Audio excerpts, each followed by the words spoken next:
হাঁস মারা যাওয়ায় অঝরে কেঁদেছিলেন জেলা পরিষদের কর্মাধ্যক্ষ। বাড়ি বয়ে হাঁস দিয়ে যাওয়ায় আবারও চোখে জল এলো গৃহবধূ। ডিমপাড়া হাঁসের অস্বাভাবিক মৃত্যুর পর ময়নাতদন্ত চেয়ে প্রশাসনের দ্বারস্থ হয়েছিলেন চুঁচুড়ার গৃহবধূ। সন্দেহ ছিল খাবারে বিষ দিয়ে 3টি হাঁস মেরে ফেলার। ময়নাতদন্তের রিপোর্টের অপেক্ষায় বধূ। 9টি ডিমপাড়া হাঁস দিয়ে পাশে দাঁড়ালো হুগলি জেলা পরিষদের মৎস্য ও প্রাণী সম্পদ দপ্তর। চুঁচুড়ার সিংহীবাগানের বাসিন্দা ইতি বিশ্বাসের 10টি হাঁস ছিল, যাদের ডিম বিক্রি করে সংসারে কিছুটা সুরাহা হতো তার। স্বামী অসুস্থ, একমাত্র ছেলের ব্লাড ক্যান্সার। স্কুলের সামনে পাঁপড় ভাজা বিক্রি করে দিন চলে তাদের। তাই হাঁসের ডিম তার কাছে সোনার মতোই অমূল্য। গত 20 জানুয়ারি ইতি বিশ্বাসের 3টি হাঁসের অস্বাভাবিক মৃত্যু হয়। বাড়ির সামনে পড়ে থাকা ঠোঙায় রাখা মুড়ি খেয়ে অসুস্থ হয়ে পড়ে হাঁসগুলি, পরে মারা যায়। মুড়িতে কটু গন্ধ পেয়ে সন্দেহ হয় কেউ বিষ দিয়েছে। হাঁসগুলোকে যে খুন করা হয়েছে তা নিশ্চিত হতে ময়নাতদন্ত চেয়ে চুঁচুড়া থানা জেলা পশু হাসপাতালে দ্বারস্থ হন ইতি বিশ্বাস। কোনো সাহায্য না পেয়ে হুগলি জেলা পরিষদের মৎস্য ও প্রাণী সম্পদ দপ্তরের কর্মাধ্যক্ষ নির্মাল্য চক্রবর্তীকে বিষয়টি জানান। তিনি থানায় নিয়ে যান। সেখানে ডায়েরি করার পর পশু হাসপাতালে যান। মৃত হাঁসগুলির ময়নাতদন্তের ব্যবস্থা করেন। কলকাতার ভিসেরা পরীক্ষার জন্য নমুনা পাঠানো হয়।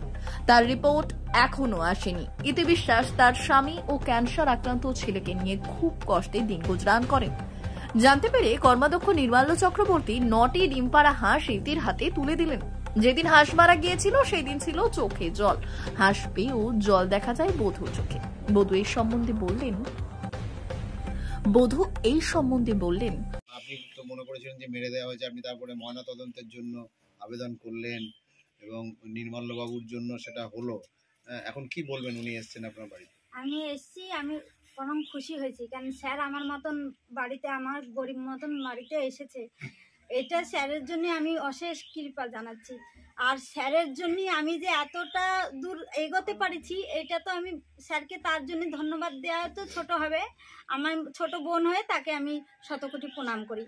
আর আমার মতন মানুষকে স্যার যে পাশে দাঁড়িয়েছে, এটা আমি তার জন্যই আপনাদের কাছে বলছি যে আমি তার জন্য খুব খুশি। আমাকে এখন স্যার অনেকগুলো হাঁস দিয়েছে, 9টা হাঁস দিয়েছে। আপনি কি মানে হাঁস যে আপনার হাঁসগুলো ছিল সেগুলো থেকে তো ডিম হতো নাকি? হ্যাঁ, ডিম পাচ্ছে স্যার। তা এইগুলো থেকেও ডিম পাবেন? হ্যাঁ। সেটা কি অনেকটা সুবিধা হবে? হ্যাঁ, সুবিধা হবে। কি হবে?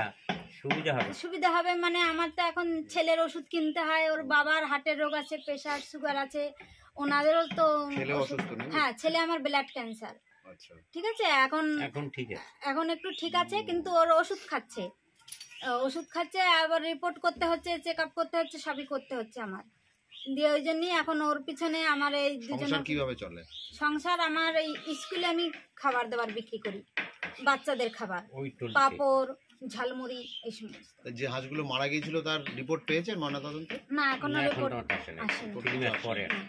কিন্তু আপনার মনে হচ্ছে যে কেউ বিষ দিয়েছিল নাকি? হ্যাঁ, বিষ দিয়েছে স্যার। আমার এই হাঁস ঘরের সামনে পুরো ঠোঙাতে করে মুড়ি দিয়ে রেখে দিয়েছিল। তারপরে আবার 2টো মারা গেল, পুরো সঙ্গে সঙ্গে 3টে একদিনে মরে গেল, তারপরে আবার 2টো পরে মারা গেছে। সেই 2টো আমরা তো তখন নেওয়া হয়নি, ওই 3টের সাথে সাথে নেওয়া হয়েছে।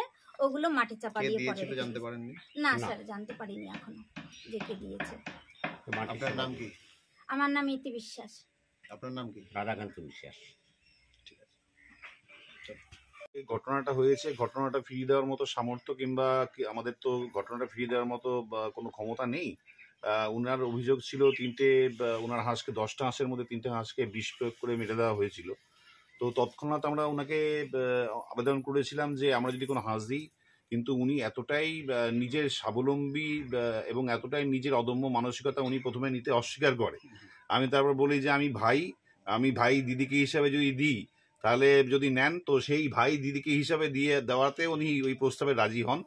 এবং আজকে আমরা সত্যিই খুব খুশি যে একটা এরকম পরিবার, যে পরিবার সত্যি একদম অর্থনৈতিকভাবে খুব অর্থ কষ্টের মধ্যে আছে, এরকম উনি সেরকমভাবে লেখাপড়াও জানে না। আমি আগেও বলেছি উনি একটা দৃষ্টান্ত, যে যদি সত্যিকরের মানসিকতা রাখা যায় তাহলে অবশ্যই যে ল এবং জাস্টিস পাওয়া যায়, সেটা সত্যি উনার থেকে শিক্ষণীয়। আজকে আমরা ওই ভাই হিসাবে, আমি উনার ভাই হিসাবে আমরা উনার হাতে কিছু হাঁস তুলে দিলাম। আমি সত্যি খুব মানে নিজেকে আজকে খুব গর্বিত মনে হচ্ছে যে উনার মতো লোকের পাশে দাঁড়াতে পেরে। ধন্যবাদ। কটা হাঁস দিলেন? আমরা 9টা হাঁস দিয়েছি। আচ্ছা দিদিকে একটু ধরুন।